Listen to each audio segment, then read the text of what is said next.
Romanos 1. Eu estou falando as facetas do ID das Nações, né? O primeiro chamado de ajudar os pais espirituais, passando a Macedônia. Depois, numa segunda instância, já estando lá, desentulhar poços, igrejas fechando. E numa terceira instância, construir uma ponte. Para quê? E a palavra que nós tivemos de Deus foi essa aqui. Romanos 1, 11. Desejo-vos ver para vos comunicar algum dom espiritual, a fim de que sejais fortalecidos. Isto é, para que juntamente convosco eu seja consolado pela fé mútua, assim a vossa como a minha. O que a gente vê nesse texto aqui? Que o Paulo dizia que estava ardentemente desejoso de ver os romanos para fazer um intercâmbio espiritual. Paulo estava dando um segredo de força espiritual. Você me dá o que você tem em Deus, eu te dou o que eu tenho em Deus, nós compartilhamos a nossa fé, nós nos encorajamos mutuamente, e assim nós nos fortalecemos mutuamente e seremos mais eficazes.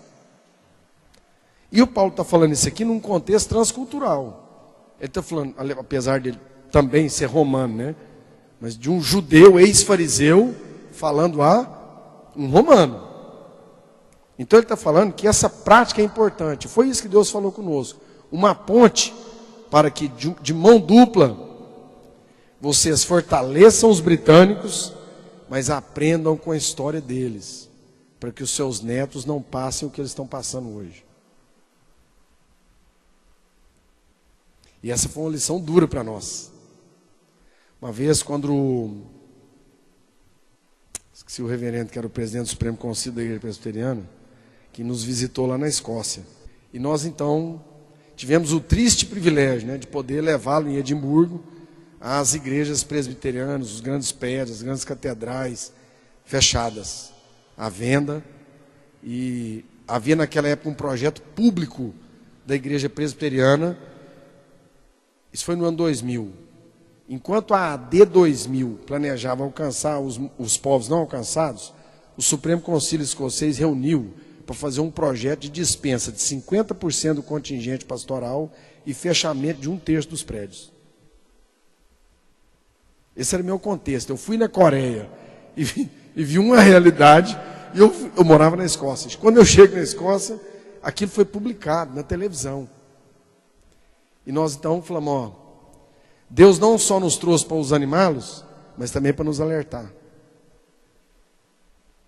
É um triste alerta, mas é uma realidade que a gente tem que estar consciente. Então, esse foi o terceiro aspecto do ID das Nações, a terceira faceta do mesmo chamado. E é interessante porque essas coisas Deus não revelou para a gente antes. Nós fomos descobrindo à medida que a gente ia caminhando. A quarta faceta que nós acabamos descobrindo foi a parte da eficácia missionária em unidade. Assim que nós fomos conhecendo líderes britânicos, alguns deles chegavam para a gente e diziam, nós precisamos de vocês, brasileiros. A igreja britânica tem muita herança missionária, mas hoje tem pouco vigor, pouca vitalidade. Vocês têm a vitalidade, vocês têm a força, vocês têm a paixão, o entusiasmo, essa alegria, essa vida de oração que nós já não temos mais.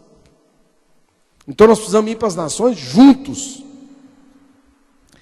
Até que nós fomos então, na primeira viagem missionária de uma equipe britânica, e eu de brasileiro, nós fomos ao Azerbaijão, na Ásia, que na época tinha acabado de o comunismo tinha acabado de terminar, e havia uma guerra com a Armênia, e também havia uma luta muito grande, né? Se o Partido Comunista tomava conta do país, ou os muçulmanos, ou se lá virava uma democracia.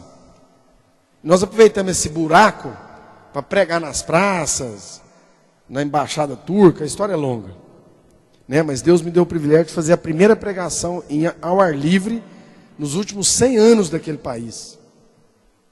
Então, esses foram os locais que testemunharam, isso está registrado em livro, em foto, em um punhado de coisa. Foi um privilégio que eu tive como brasileiro.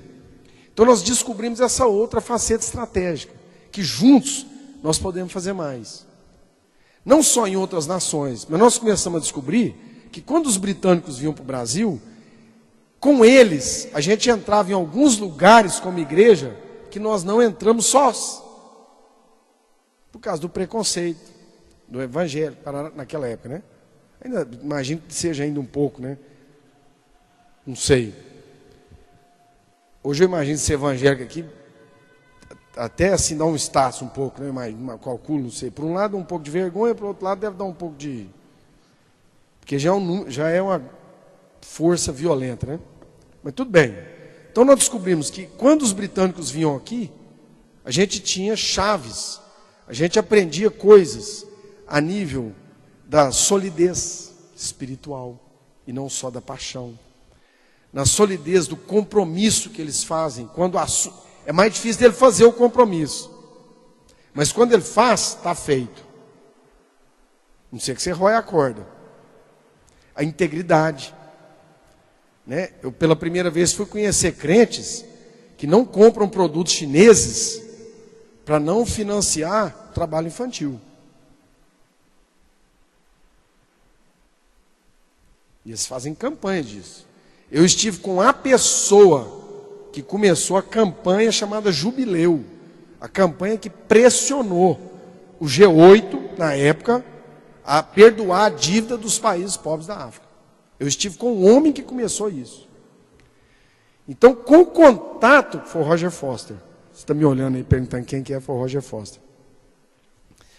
Então, o nosso contato com eles nos abriu os olhos para outra coisa. Nós descobrimos, então, que esse intercâmbio de fé, de experiência, pode nos enriquecer profundamente e nos ajudar num aspecto que o brasileiro é muito falho.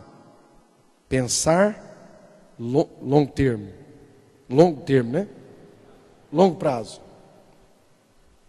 Nós somos de uma cultura imediatista e cultura latina imediatista num contexto ocidental imediatista. Tudo é rápido, tudo tem que ser resultado rápido, tudo tem que ser na hora que eu quero, a internet ainda vem ajuda, tudo tem que ser na mão, né? Hoje em dia a gente fica nervoso se a internet está mais lenta. Se ao invés de demorar 15 segundos para baixar uma página, demora 35. A gente fica nervoso, quer quebrar o computador, pergunta o que está acontecendo, né? Se o iPhone está navegando lento, né? Não consegue baixar, não consegue mandar meu Twitter, está demorando esse Twitter aqui, 10 segundos eu estou aqui esperando. Isso é a nossa geração, não é verdade? E a nossa caminhada cristã, ela é uma maratona, ela não é uma corrida de 100 metros. Então, com os britânicos, nós começamos a aprender esse lado da solidez, da integridade, da justiça social sem se corromper. Eu participei, agora vou dar um exemplo aqui, fugindo um pouco do começo aqui, mas dentro do contexto. Eu participei por 6 anos de um grupo de oração dentro do parlamento. Deus me deu muito privilégio, gente. Falar para vocês assim, eu tomei muito tombo, mas também Deus me deu muito privilégio. Eu fui convidado a participar desse grupo e a gente tinha acesso praticamente livre dentro do parlamento. Andava na sala dos lords, fazia oração dentro do relógio do Big Ben. Já teve reunião de oração. Povo nervoso, com a rigidez da igreja, com o tempo. Vamos orar na rainha dos relógios. Essas coisas assim. Então lá dentro do parlamento, não sei se passou na televisão aqui, uns escândalos que aconteceu ano passado no parlamento inglês. Deputado roubando 17 libras, 150 e perdendo mandato. Vocês viram? É engraçado, né? Eu via na televisão também, eu ria.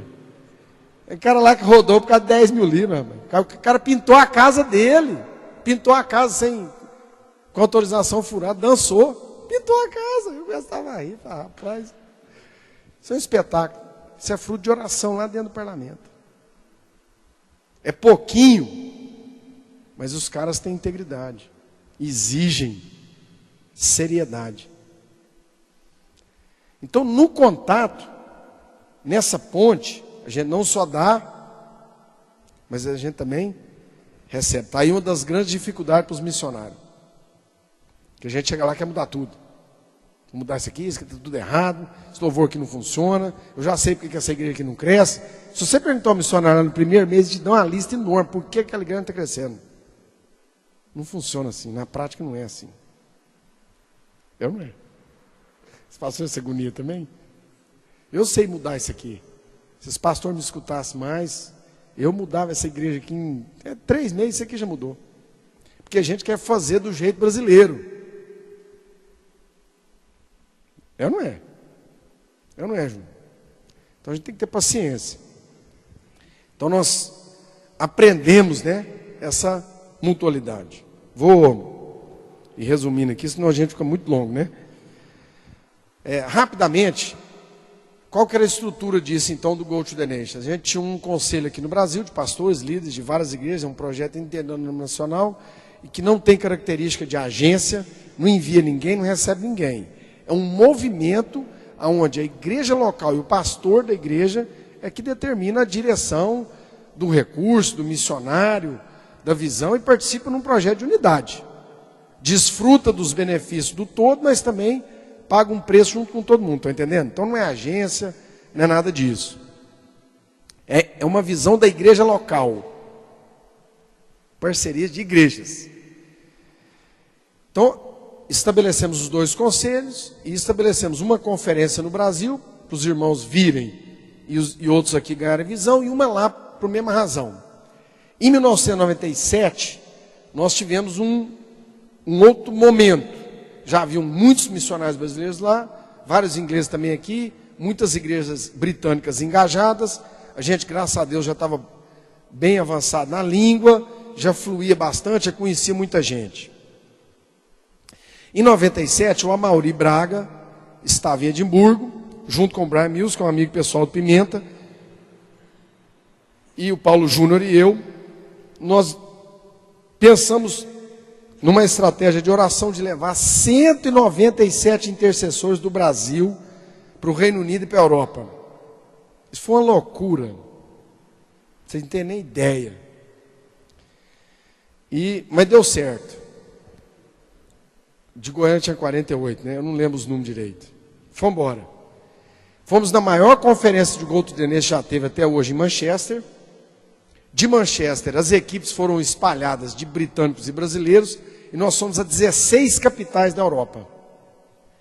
Quando nós retornamos dessas capitais, graças a Deus ninguém se perdeu, ninguém sumiu, ninguém foi barrado. É um milagre, isso é um milagre tremendo. Eu e minha esposa fomos na equipe de Londres e depois na equipe de Roma. Então nós fomos para uma capital, 5 capitais dentro do Reino Unido, depois para 16 capitais na Europa e voltamos. Nós fomos conhecer o continente. Descobrimos o seguinte: o Reino Unido tinha 3% de evangélicos que iam nas igrejas regularmente. 3%. Na Europa, na França, tinha 0,5%. Na Itália, tinha menos de 0,5%. Na Espanha, se não me engano, era 0,9%. A Suíça, a Holanda, a Alemanha, era tudo daí para frente. O que nós descobrimos? Que o Reino Unido estava numa situação muito difícil, mas 50% dos crentes da Europa inteira estavam no Reino Unido. Então Deus nos chamou a atenção de que o continente europeu, não só o Reino Unido, estava morto. Nós descobrimos que na Espanha tinha mais de 700 cidades sem uma igreja. Na Itália são 30 mil cidades e vilarejos, porque lá tem aqueles vilarejos pequenos. 30 mil. Que não tem um testemunho. E a situação de Portugal, da mesma forma, terrível. E muitos missionários brasileiros indo para Portugal, e infelizmente, nós já tivemos situações lá onde as coisas que nós ouvimos foram assim, realmente difíceis, porque tem a similaridade da língua, os caras iam lá e tem muita coisa complicada. Então, o que nós descobrimos em 97? Que a situação no Reino Unido está terrível, mas que na Europa ainda está pior.